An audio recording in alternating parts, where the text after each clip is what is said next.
working in breweries in Asheville and San Diego, Hollie Stephenson was brought in to help create the Guinness Open Gate Brewery, quite literally from the ground up. She brought some morning beers to the studio to talk about her career, the craft beer scene, and what exactly a craft beer is. And so where were you before Baltimore? Right before Baltimore, I was in Asheville, North Carolina. Oh, I've always wanted to go to Asheville. Yeah, it's amazing. Highly recommend it. Yeah, and there's a ton of breweries there, right? Tons, yeah. And before that, I was in San Diego. Okay. Then before that, D.C. What's the brewing scene in San Diego like? It's massive. Like, it's probably really the biggest beer tourism market in the U.S. Really? Yeah. Asheville is big in that it's very saturated, but it's in a very small area, whereas San Diego is very saturated over a very large area. I would not have guessed it's that. Incredible. Yeah. I don't know why I would have felt like New England. Yeah, no, believe it or not. I mean, Portland has a scene that's growing, but it's still very succinct. Uh-huh. So what were you doing? Were you doing the same jobs in both cities, or were you? I mean, I guess we should start from the beginning. How did you get into beer? Yeah, so I was living in D.C., and while I was in college there, I started drinking at the Brickskeller, which was one of the first and best beer bars like in the U.S. that was just really dedicated to beer, having like a list that was like a book. And so I started getting into beer by drinking Belgians and kind of wild Belgian sours, lambics, things like that. And then I moved on to my career in government relations and did that for about 6 years. Still kind of like a growing beer fan. And then kind of at the height of the craft beer craze, when all the craft beer bars started popping up in D.C., I became a regular at one and met the owner. Was like, hey, I'm thinking of maybe opening a brew pub or a brewery. Maybe you could take a look at what would go into that and whether it would be a good idea, and I'll pay you to just write something up. And I was like, to be a sure. regular, right? And so I did that and was like, wow, you know what? I think this would be like a really good time in my life to make a jump. And I decided to go to do a brewing program in northeastern England and Sunderland, England. And what were you doing in government? I represented, so my specialty area was health and biomedical research. And so it was a lot of clients who had an interest in NIH dollars, so competitively awarded research funds. Mm-hmm. So it was, for all like nonprofits and research universities. So it's a huge shift. Yeah. Yeah. And you just like all the chips on the table, like just pushed it all in I and was went like, for it. beer's good. Yeah. Let me see if I'm good at making it. So did the succinct brewing program, came back, got my first real brewing job at Stone Brewing, which was the 9th or 10th largest U.S. craft brewery at the time. So, and the industry at the time was also growing like 20 or 30% year over year, which is like enormous growth when you're already big. And so I got probably like what now with the rate of growth now in the industry, I got in 3 years probably what some people won't see in a career in terms of like growth and expansion. That's pretty incredible. Yeah. I have a question. What is a craft beer? That's a good question. A lot of this, you could fight over this for a very long time. I don't know, so you can tell me. Yeah, so I mean, so to me, so the Brewers Association is the main association that represents independent.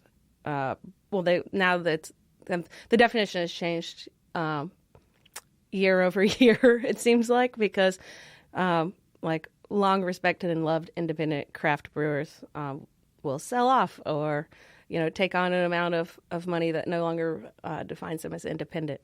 So the Brewers Association, who's really kind of held this community of independent brewers together, kind of in a marketing charge against big beer like AB, Miller Coors. Mm-hmm.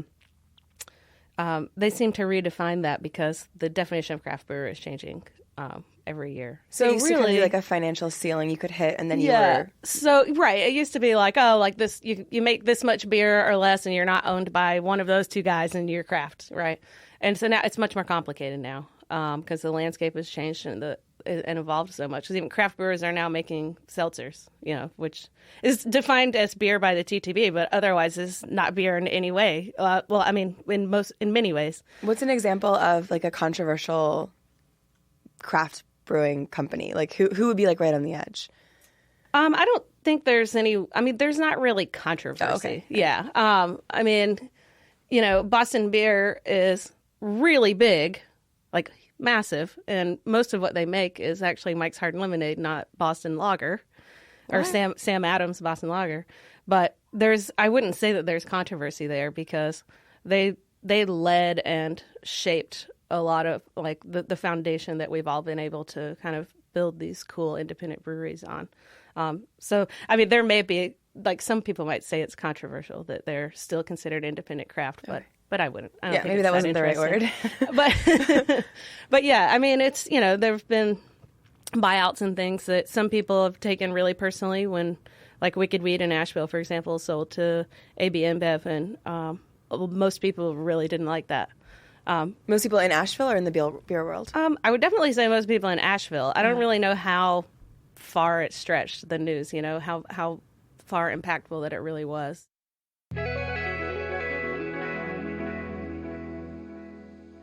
Okay, so you are in England, and then you go to San Diego? Move back to D.C. Move back to D.C., okay. To job search. Okay. Yeah, and then ended up going to San Diego for a job that I got. I'd never been to San Diego, never set foot in the brewery. It was like all phone interviews. And what was that like? It was scary. Like, I mean, all my best friends are still in D.C., so leaving them, kind of leaving the life that I'd made for myself there as an adult. Like I said, I lived there 10 years. It's the longest I've lived anywhere. I seem to bounce around every 3 years at this point. Mm-hmm. So, were you in San Diego for about 3 years? Yeah. Yeah. It's beautiful. Did you like it? It was gorgeous. I mean, I think if so, you know, I got my job there as an assistant brewer, so literally the bottom of the barrel. I left as brewery supervisor, so I got to do a lot of different things while I was there and grow a lot. But, I mean, I was making no money. It's expensive. It's very expensive there. So I think, like, going back as an adult, like, I think I would have a very different experience. But and you're head brewer now? Yeah. So you've climbed the ladder a bit. So. Yeah, I didn't. I don't know. A lot of dog beach in San Diego is what we did. That's a great. Lot. Yeah, so that was good. Yeah. Yeah. And then, so how did you end up back here? So I went to San Diego, then to Asheville for a job. And then while I was still in my role in Asheville, I got a call about the Baltimore project, and I knew that it was happening. I didn't really know much else, like timelines, things like that, who they were hiring, where they were in the process. But I got a call about whether I would be interested in talking about a position there, and so was the call out of the blue? It was totally out of the blue. That's a huge compliment. Wildly unexpected. That's amazing. Very cool. Yeah. So I mean, over months of discussions, I finally was offered a job and took it. Sure. I don't think you said that it's hard to say no. Yeah. I mean, and it really was a perfect thing, like getting it on the ground with a project that I really believed in and cared about, for a brand that, like, is just globally loved, including by me. Mm. And being able to kind of help build the philosophy and, like, literal foundations of the brewery itself. Mm-hmm. So, like, I was, my boss and I were brought on before there was any brewery there. I mean, the buildings were there, but we had to turn it into a brewery. So you were part of the process of building the space. Yeah. And did you have any say in, like, the build out? I mean, were you able to consult with the engineers and the architects to Yeah, certainly. That was a lot of what Peter and I did for building the breweries specifically. The tap rooms, and I mean, we definitely we had input into those, but that was kind of a separate side of the business. We were really just, like, putting in pipes and valves and sensors and brew house vessels and in two breweries, because we have the production brewery, mm-hmm. Which makes blonde and now milk stout for the nation, which is cool. Milk stout was born in Baltimore on our pilot system. Oh, wow. Yeah, and it's our newest release, so it's slowly kind of getting out into the market. And then we have our pilot brewery, which is on the bottom floor of the public space, which has the tap room and the restaurant. Okay. So we got to build both of those spaces. So your fingerprints are forever all over the space, which is pretty cool. That's kind of cool. That's really cool. So I am not a beer drinker. I am sorry to say to you, and I hope you don't find that offensive. I do not.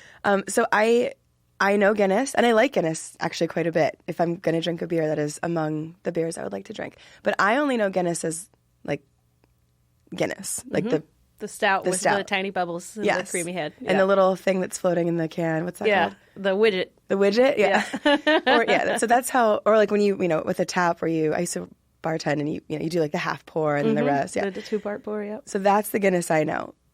What is the Guinness that you know? Because it's so much more than that. I mean, that's definitely how Guinness was born in my mind, right? Like, so that was the first Guinness I ever had and probably the only Guinness I had for most of the time that I've been drinking beer.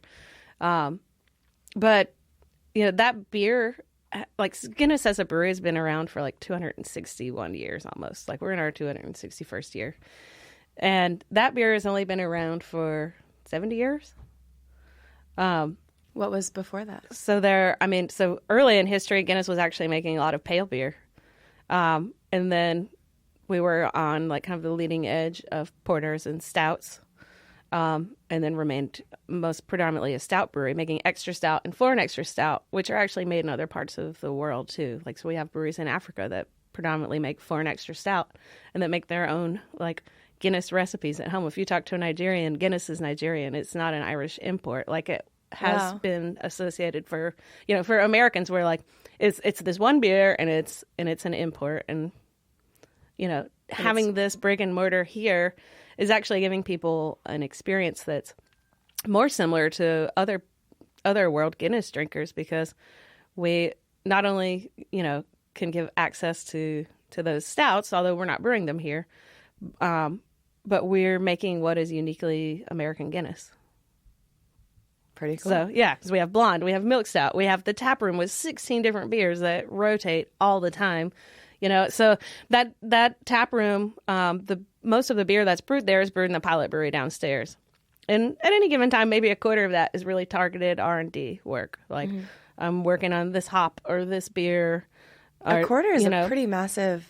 But most of it is what we want to be drinking to keep the list exciting and to keep the list balanced. So how often do you change them out? Or how often are you going from R&D phase to actually? I mean, we brew multiple times a week, so it can be both in the same week. It's not like one or the other. And I would say probably, during a normal traffic season, we'll turn over around 2 draft lines a week. So to a new beer.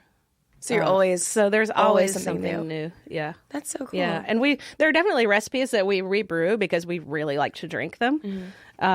But most of what we brew much of what we brew is for the first time that we've ever made it. And there's no like Guinness guidebook, right? Like, you guys are autonomously creating these recipes, or is there like a guidebook that you need to sort of follow? There's not a guidebook. There aren't like these like rigid rules, but there's certainly like we're a part of this company. We work hand in hand with the Dublin brewery.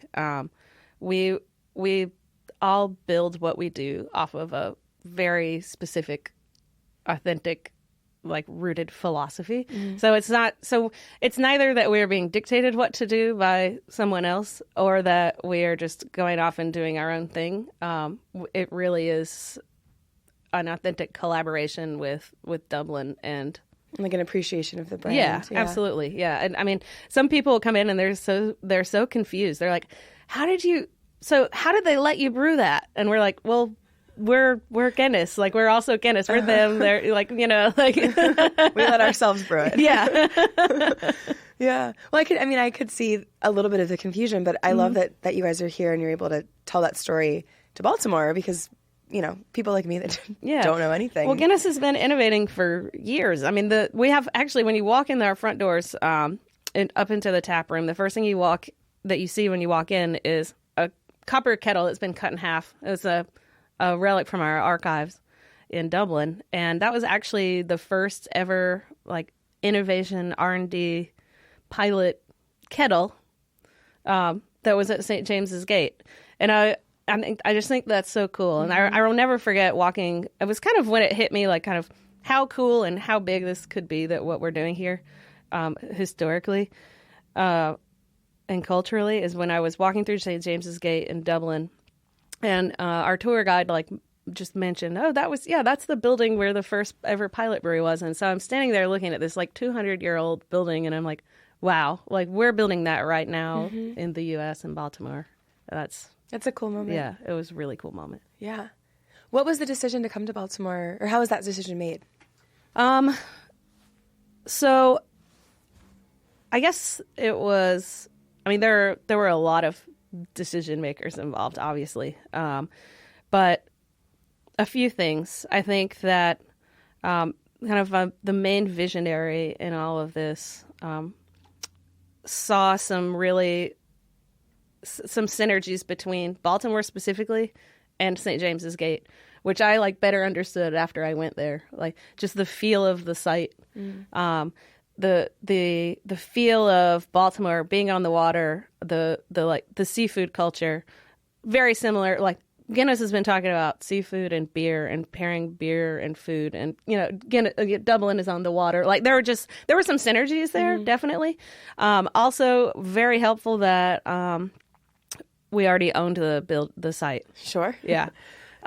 So and just I mean, Baltimore is so close to New York, Philly, DC, to BWI. Like it just was. I mean, I'm glad that someone thought it was a no-brainer, because I think a lot of people, there can tend to be a lot of kind of preconceived notions about Baltimore that are negative, and I don't like any of them. Me either. I like it here.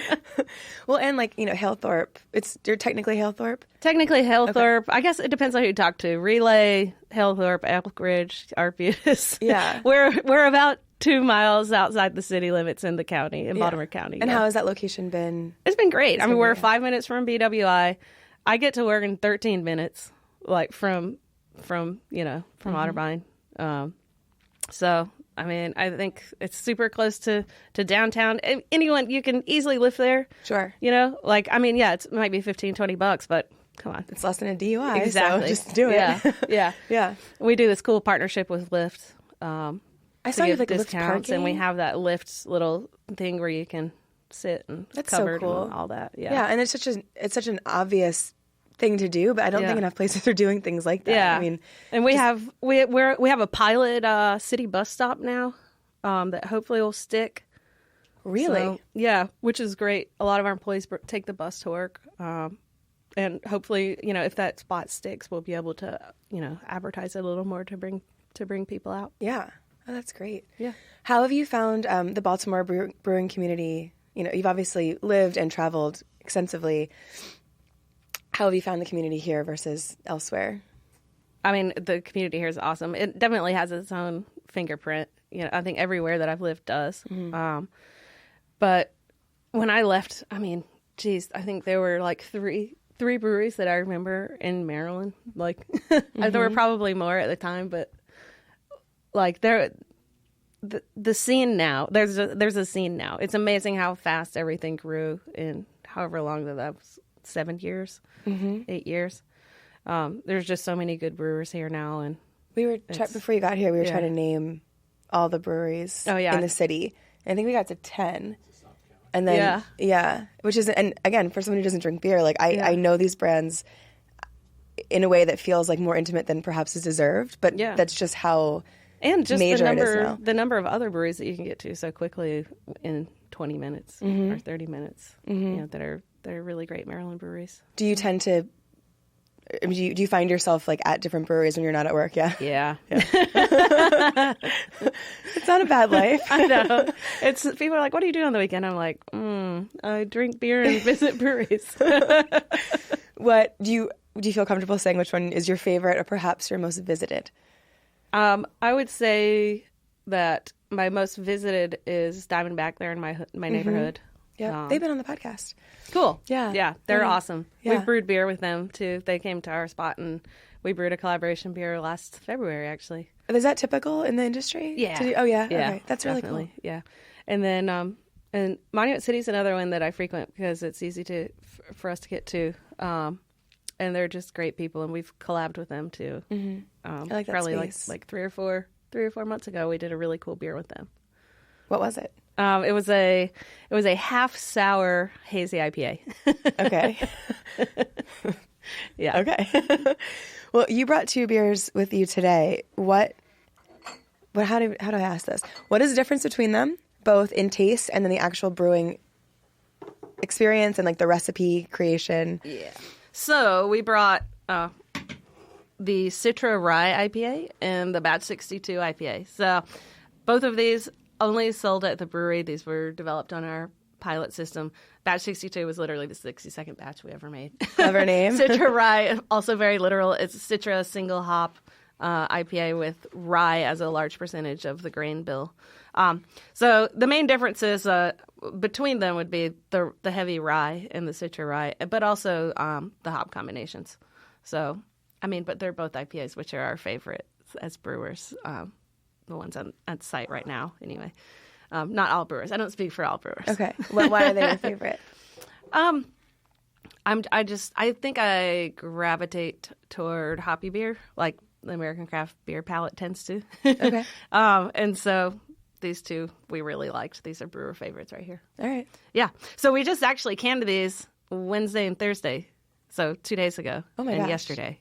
And they're for sale now at the brewery. Let me grab. Can you give me 2 more glasses? I have a little cold, and I'd like to try these. I can already smell this one. The Citra Rye. Citra Rye, yeah. Yeah, so kind of... It smells great. Yeah, so it's citrusy, it's dank. You could probably pick apart what that means to you. Mm-hmm. Yeah, the aroma is incredible. I really like it. And not just because you made it and you're sitting in front of me. Thanks. It's delicious. Thanks. Oh my kind goodness. of got like a biscuity, spicy rye body and mouthfeel. So, how do you get the citrus flavor? That's all hops. It's just really That's a single hop. That is the Citra hop. Yeah. So depending on how you use hops, you can get bitterness, you can get aroma, you can get flavor, and there are hundreds of different hop varieties out there. So Citra is actually one of the more currently popular and probably one of the most successful hops coming out of the American breeding program. So most American hops are brewed in the Pacific Northwest, Yakima Valley being the biggest place. And so Citra was developed there and is definitely one of the more popular hops. well, it's so refreshing. Yeah. And it is. I understand what you mean by the dank description, but then the citrus just lightens it, and it's really lovely. And I didn't know that hops. So American hops tend to come from the Pacific Northwest. Yeah. Really? Yes. Yakima Valley. Just ideal conditions, or Ideal conditions, Okay. exactly, yeah. It's has everything to do with hours of daylight and climate. Yeah. very cool. Yeah. Awesome. Yeah. So you got another round of glasses, or are we Yeah. going to just pour into these? You might just do these. These are cleaner. Nice 10 a.m. beer. Yeah. It's no problem. It's Friday. It is a good breakfast beer, actually. So the Batch 62, we actually used a really light grain bill as opposed to using some, like rye definitely has an effect on how you taste and perceive as beer. We used a super light, dry grain bill here just to let the hops really shine. So this is just as hop forward as you could get. It's just Pilsner and kind of regular 2-row pale malt. And then this one features, cheers, a hop that was recently turned from experimental to mainstream called Equinaut. Equinaut. Mm-hmm. So it has a totally different aroma and flavor. How does it go from experimental to mainstream? Is it just that brewers use it? Yeah, Okay. it's demand, but it's demand by brewers, but it's also kind of how practical it is to grow it. So if you have a great hop, but farmers aren't going to plant it because it doesn't like each plant doesn't give very much fruit, or then no one's going to plant it. Yeah. Or if it's susceptible to disease, or doesn't matter how good it is, no one will plant it. So. What's your take on, is it lupulin? Lumulin? What's the power? There's like a hoppy additive. Yeah, so it's not an additive. It's actually a part of the hop that they just take out of the whole. So the powder is the yellow stuff. If you break open a hop cone, you can see the lupulin powder inside. It's these little tiny yellow oil glands or oil sacs. And And so there's this cryo product now that's what they're calling it, and basically they remove all of the vegetal matter and they're pelletizing it now, but it's just those little glands that are unbroken. And it's just kind of like super concentrated lupulin. Okay. And it's interesting. And I think it's best like blended with other hop products because it just takes away from, I don't know. It takes away from just the whole experience. Like vegetal matter, like you don't want a hop that's super vegetal and it's going to remind you of just like grassy vegetables and tomato leaves, right? But when you take all of that away, it also kind of changes it in a way that I think is lacking. So I like the product, but because I think it adds like a major punch in dry hopping, especially. But I think I like the well-rounded ones that are blended with other like hops that have the vegetal matter in other parts. This might be another dumb question, so just bear with me.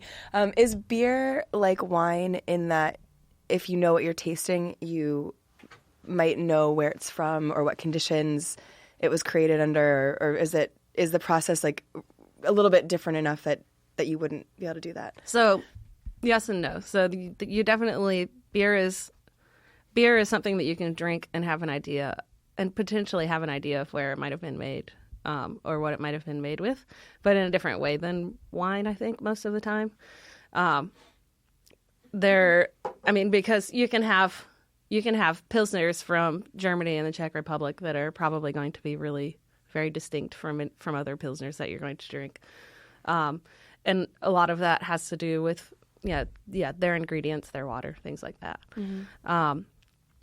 But I don't know. I think when I think of terroir, like it just seems more local. And I think people more and more are trying to grow barley in non-traditional places and hops in non-traditional places.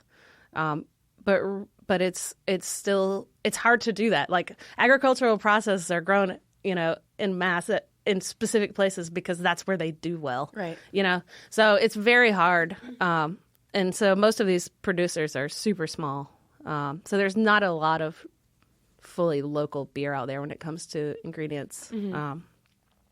But yeah, I guess it can make a difference because like a lot of like hops not grown in Yakima Valley are going to have a totally different character. You could take the same rhizome of from a Cascade hop from Yakima Valley or Willamette Valley and plant it in Maryland, and it's going to have a completely different profile. Sure. But not one that I would say yet is like a fingerprint that's like identifiable by people. So, okay. In the wine way. Yeah, I understand. So as a Guinness brewery, am I crazy to think that St. Patrick's Day is a big day for you guys? No, it's definitely a big day. We're looking forward to it again this year. We're actually brewing some beers specific for St. Pat's. We're making we're going to bring back the Irish Breakfast Tea Amber, which was a hit last year. Wait, Irish Breakfast Tea Amber? Yeah. That sounds amazing. It kind of came out of a conversation that I was having with one of our retailers, and he was telling me this story about his memories of sitting in his grandma's living room and being able to smell the wort like wafting over from St. James's Gate while they were having tea, and he actually, we kind of talked out a beer while we were standing there in the bar. And so when St. Pat's came along, I was like, like maybe I could make that for St. Pat's, and that would be really cool. So it's actually Irish breakfast tea, which is a blend of black teas, and we put that into a low ABV amber ale, and it comes out really nice. We're doing a Blackcurrant Stout. So over there, in Dublin, you'll see a lot of people pumping a syrup into Guinness in certain bars. And I was like, what's going on there? And I guess some people like a pump of blackcurrant syrup in their beer to kind of take the edge off, so to speak. I don't know if people think it's too roasty or too bitter or whatever. And so we actually use blackcurrant puree, and we put that into the stout on the brewing side, not the serving side. So it's a little different. But Yeah, and so that'll be one of the special St. Pat's beers too. So yeah, I mean, and there'll be more, but we're really excited this year, and they're going to do some cool outdoor things that are going to bring in other people from the community, like kind of an Irish market theme. So it's going to be cool. Yeah, I bet you get a ton of people. I hope. Yeah, I hope so. Very cool. Well, at the end of each episode of this podcast, I ask 5 questions just about the things you like to do and eat and drink in Baltimore. So if you'll indulge me. Okay. Where's your favorite place to get a drink that is not where you work? Max's. Max's and So Max's would be because little baby Hollie beer drinker was kind of born there, other than the Bricks Killer I mentioned in DC. Like, oh, really? Max's has been around forever too. Yeah. So I would come up and go there. And then other than our site, the James Joyce is also a great spot for for our Guinness pint. Where is your favorite place to go to dinner? Oh gosh, dinner. There are actually too many to list. But like in my neighborhood, my closest place and kind of my local is Sobo Cafe. But I used to work there. Did you really? Mm-hmm. That's awesome. A million years ago, yeah. Yeah, such good people. But I also love going down to Hirsch's. And then when I do leave my little peninsula, it's often to go up to Lane Harlan's places. Those are all wonderful. Sure. And the kind of the Foreman Wolf Group spots are all at the top of my list. Mm-hmm. Yeah, those are pretty good. Yeah. Where's your favorite place to go on a date? Probably all of those places. Yeah. The last time that I did that, we went to Fadden Sonnen, and then we walked to Clovell, and then we walked to W.C. Harlan. Sort of rolled down the hill. Yeah, sort of rolled down 23rd Street, and that was really fun. Mm-hmm. That's a good night. Yeah, I found out my wife doesn't like natural wine, though, so that, I don't know. Deal might be off. Where is your favorite place to be outside in the city? Well, we walk our dogs quite a bit around Fort McHenry. That's one of my absolute favorite places. Mm-hmm. Yeah. Yep. So. And then favorite place to buy a gift? Oh, man. I mean, there are so many holiday markets in Baltimore. We always go to, they always have one at our house, and, what's it called that's off the park? What's it called? Off the park? Which park? Patterson. The big space. Oh, it's super cool. And it's like a collaborative arts space. No, Creative Alliance, yeah. Yeah, Creative Alliance, yeah. God. Yeah. And breweries tend to have pretty cool things that pop up, too. Really? Yeah, like, I know Peabody Heights does, I've been a couple years to theirs, and Checker Spot did one this year, so I like popping around to all the holiday markets. There's such an amazing artist community here. Mm-hmm. So anytime that I have a chance to go see what those people can purvey that you might not see in a normal storefront. That's kind of where I like to go gift shopping. Cool. Yeah. Well, thank you so much for being on the show and for bringing beer to me at 10 in the morning. Yeah. I can't tell you how much I appreciate it. Well, good luck with everything. I'm excited to go see the brewery. Yeah, thanks.